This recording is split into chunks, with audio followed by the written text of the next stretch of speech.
Welcome to The Last Word. I'm David Jenkins. I'm joined by my good friend Chris Popst. And Chris, Football Friday's finally here. We had week one, so we kind of know a little bit about some of these teams. I don't think we were too surprised on anything, in week one. What kind of grabbed your attention?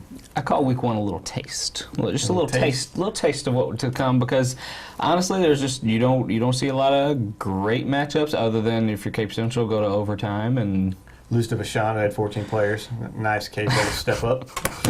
Hey, first game, I get it. Up, I get it. Yeah, you just. We're number 4 in the state. Not anymore. Oh, come on now. Come on. I'm just saying. All right. Anyway, that surprised me. The way that they opened the season that way, losing to Vashon like that, that was definitely the story of the night, of Friday night. Just around there was just a bunch of blowouts. This really was. That's why I call week one a taste. You get to see a little bit, but a lot of times you don't get to see those crunch time situations and how teams handle that. You kind of see who wants to set the table to have a good season, but you just don't see the meat of the team yet. Speaking of blowouts, we had the Sikeston and Charleston blowout in week one. Second year in a row, it's been pretty ugly. That was not nearly as ugly as it was last year, but still is pretty ugly. We talked off camera about, is it time to end that rivalry? I know that you have some opinions on that, and I have some opinions. I think it's time. I really do. It's great. I love the history behind it. That doesn't mean you can't revisit it in the future. You can't plan for it. I don't think it helps anyone. It doesn't help Sikeston playing a smaller school like that. It doesn't help Charleston just getting. It's great when they win, but they've done it 30-something times in the last 102-3 year, 30 meetings or whatever. It's just, I think it's time. Charleston is kind of, they're not as big as they used to be. That's a huge thing. Their numbers are down, and that means like I said, when you take kids away and from a smaller pool anyway, it's hard to do it. And Sikeston is still kind of, they're not as big as they once were as well, but they're still not near the size of small as Charleston. Right, and when you lose enrollment in your small school, you do lose some talent, but I think they should continue to play. And just for the simple fact that, first off, if you're Sikeston, no, you don't get a lot out of it. But in the same case, who are you going to go play? You're going to go play somebody up in St. Louis, and you're going to have 15 fans go. I mean, we've seen them when they go to St. Louis. I mean, there's just no interest in those games. There's, the Sikeston fans, it may be a blowout, but the Sikeston, fans pack the stands. They do. I mean, they packed it. They do. It means something to people, and it's more. Sometimes it's more than just what we see on the field. It means something to the people in the stands, and I'm slowly coming over to your way because the year after year it seems to be lately it's just not even close. But that year that Charleston does win, they won 3 straight years not too long ago. Within the last 10 years, I believe they won 3 straight times. So it's not like it's just completely lopsided. Charleston's had a bad run of talent here. They're going to get better. And when they do, they have a chance to win. If it's close, or if they do win, that's huge for them. It is huge for their program. I'm not discounting the legend that is the rivalry. I'm not saying just to throw it in the towel because you're getting beat all the time. That's not what I'm saying. It's, you talk about fan interest. I wasn't there, but where were the Charleston fans in that game? The Charleston fans weren't there. Sikeston fans showed up in droves. And that's my point. I think Sikeston, they travel well enough. I think that they would have a good crowd if they was to play something on the road on a home opener. That's just what they do. They travel well. Sikeston fans travel well.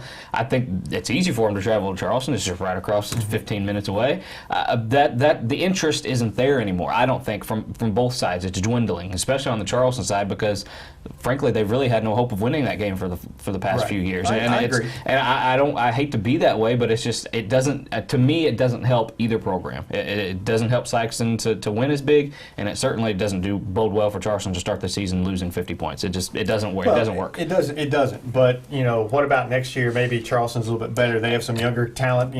Maybe they get a little bit better. They have a good showing against Sikeston. That does mean something to them, because then that propels them for the rest of the season, even if they don't win that I get game. you, but it takes a great Charleston team to stay in a game with Sikeston team. That you can't bank on having a great team come along or a good team come along just to help to stay with that. 3 straight wins a few years ago. I get you. I get it. It has happened. I get you. And and those were some good Charleston teams. They weren't great Charleston. They were good Charleston teams.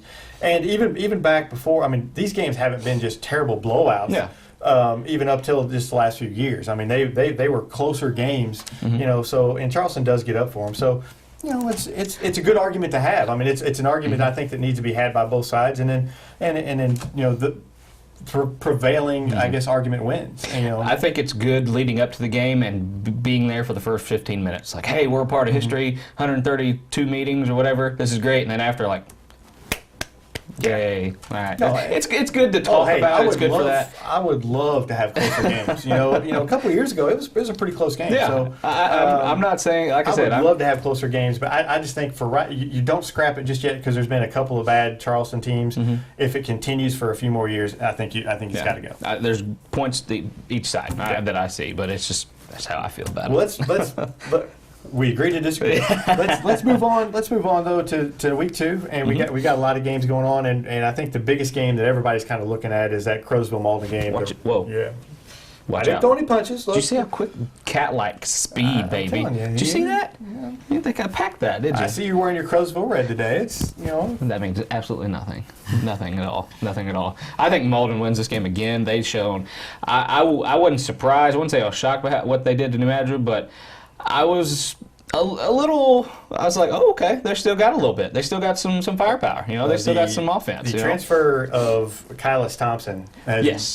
Gives them another playmaker, and that just makes them. I mean, it gives them just For Right, those of you who don't know, really he went to Cape Central last year, transferred to Malden this year, playing football.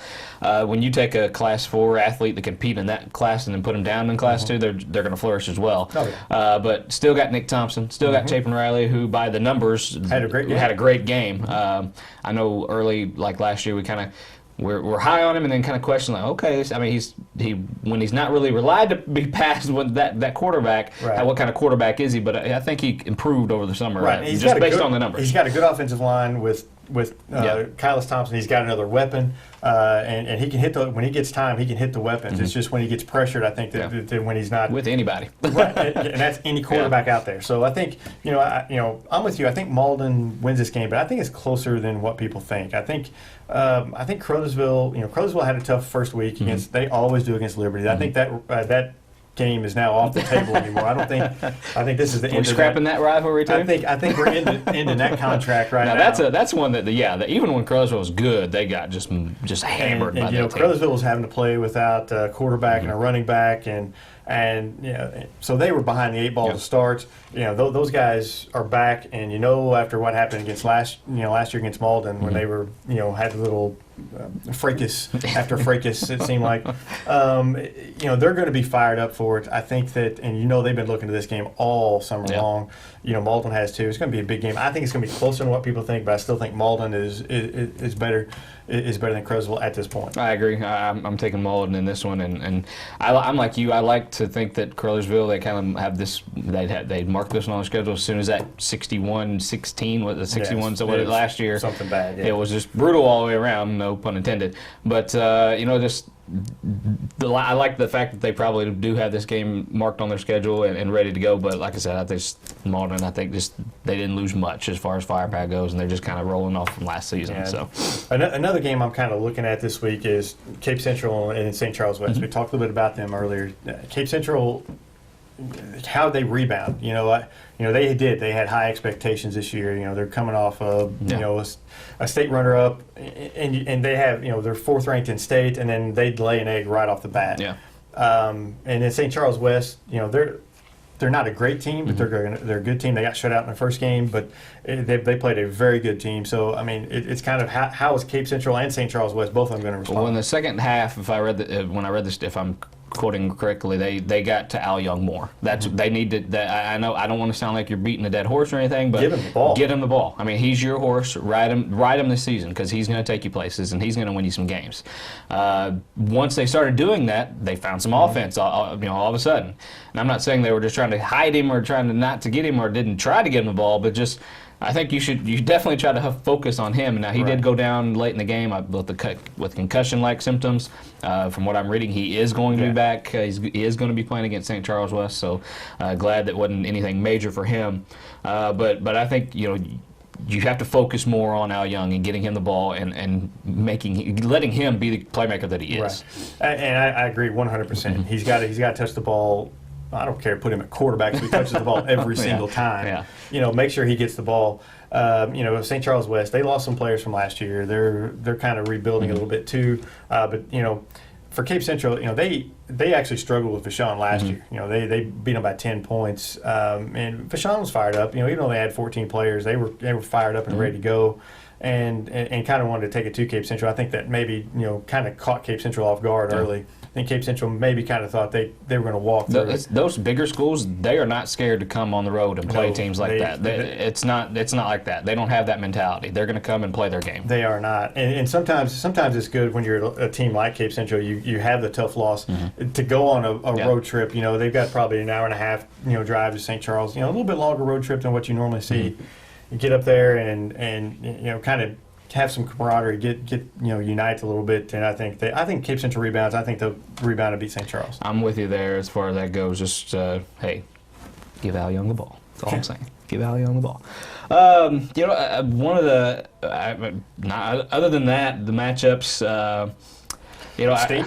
I wasn't going to say stink, but I was just going to say they're just obviously. I think the big matchups, Caruthersville, Malden. That's the matchup of the just simply because of what happened last year.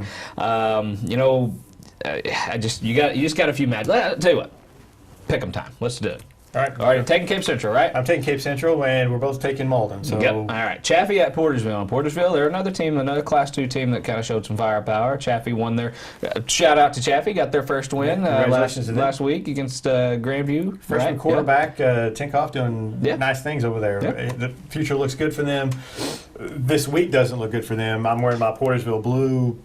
Go Bulldogs! I you know, 35. Again, this 35-7. means no Caruthersville. This means no Chaffee. It's just I look good. Portersville. Yeah, I'm taking Portersville in that one as well. Hayti at Charleston. Charleston, we know they got it handed to him by Sikeston. Hayti got it handed to him by Fredericktown. No, actually. Thayer. Oh, sorry. Thayer. Excuse me. Sorry about that. You know, okay. Hayti gets off the snide. They beat Charleston at home. At Charleston. I'm gonna take Hayti unless they trip on that turf that Charleston's growing over there. That stuff looks a little muggy, is it? Little rough over there on that their turf. But you know, I think Hayti. I think it's closer than last year, but I think Hayti still gets them. All right, we got Dexter at Poplar Bluff. Now, Poplar Bluff, you rolling your eyes. I know, a Dexter fan. You're not feeling this matchup at all. Poplar Bluff, you've said it many times. You think they're the team to kind of follow this year. They're on the up. I'm riding Poplar Bluff's bandwagon. I'm not on Dexter's whatsoever. You know, Dexter's just young. Yep. They're just young. They're gonna take some lumps this year, and this is gonna be lump number 2. Poplar Bluff will hand it to them. Tristan Francisco, they had a quarterback controversy. They say we're going to start, you know, Tristan Francisco, who then completes his first 6 passes and throws 4 touchdowns, and the quarterback controversy apparently is over. That was over quickly. Yes, Tristan Francisco ended it very quickly. East Prairie at Grandview, all at one time, we say. East Prairie. All right, Vianney at Jackson. Now, this is kind of an interesting matchup. Jackson, they got a hand to him by the defending state champs battle. At home this week, how do they rebound after getting just kind of handed to them against battle? I think they played better, but I think, you know, the quarterback for Vianney, his name's Tion Harris. He was a freshman last year and kind of scorched them a little bit. He lost some of the pieces around him, but he's still there. And I think with him, I think that Vianney will knock off Jackson at home. It's tough to beat Jackson there, though. It is very tough to beat Jackson. I'm not. Just the amount of players that Jackson had to replace, it scares me when matchups like that. With a close matchup, I always go with somebody who's just a little bit more experienced, and I'm going to take Vianney. I think Jackson will be okay. It's just going to take a little bit for him to gel. Yeah. Kelly at Crystal City. Now, Kelly, here's another player that maybe need to get the ball in his hands a little bit more, and that's Maurice Davis. He's the ball. He's a little speedy. I know he might. I don't know. I don't see him in practice all the time, but just watching him last week against East Prairie, Maurice Davis and Jacob Black. Now, those are 2 guys that could maybe even run it out of the backfield a little bit more. I think just those are some guys that need to have the ball a little bit more. I saw the same thing. You know, get them the ball. I think, you know, Kelly, Crystal City, you know, they both, you know, took it on the chin in their first game. I think Kelly has some more back than Crystal City. I'm going to take Kelly just because they have a little more experience. That was a game last year that Kelly almost pulled out, if I'm not mistaken. So, yeah, that'll be an interesting one as far as that goes. And you're not going to make a pick, are you? I don't know yet. I really don't know. I don't know. My gut's not saying anything. He's pushing right now. I'm pushing. Wow. I know. Wow. It'll be official tomorrow. Yeah, we'll see. Kennett Confluence Prep. Kennett rolls in that one. They got 2 wins Edward to Wilson, start the season. Just snap the ball to him, get out of his way. New Madrid at Sikeston, and all those people said Sikeston, but it won't be a huge blowout. No, I'm not saying that. It'll be Sikeston, but Sikeston's just too big up front. St. Pius X at your favorite Perryville team that always kind of screws you on these picks. What's going on, Jinx? Well, I'm taking Perryville, so you can pretty much put money on St. Pius is going to win that game. So very, very tempted to take St. Pius just because of the jinx that Jinx is with Perryville. I'm telling you, if I pick them, they lose. It's terrible. I'm going Perryville in this one. St. Vincent at Scott City. Scott City looked good in week 1. They did. They handled Herculaneum, and I think they handled St. Vincent. St. Vincent got just throttled by Valley, but they're just everybody's going to get throttled by Valley. including St. Genevieve this weekend. I don't know, St. Gen. I'm kind of leaning towards St. Gen. Not going to happen. Kind of leaning towards it. It's a big rivalry game. Valley rolls, and St. Vincent just gets beat by Scott City. Scott City's going to be tough this year. I'm taking Scott City. Another Class 2 District 1 team that's going to be good. That district is tough. That district's going to be tough. I'm telling you. Anyway, that's our picks, and we're sticking to them here on the last. For him, maybe he may change it. Well, yeah, we might change it up. See ya next week on the last word.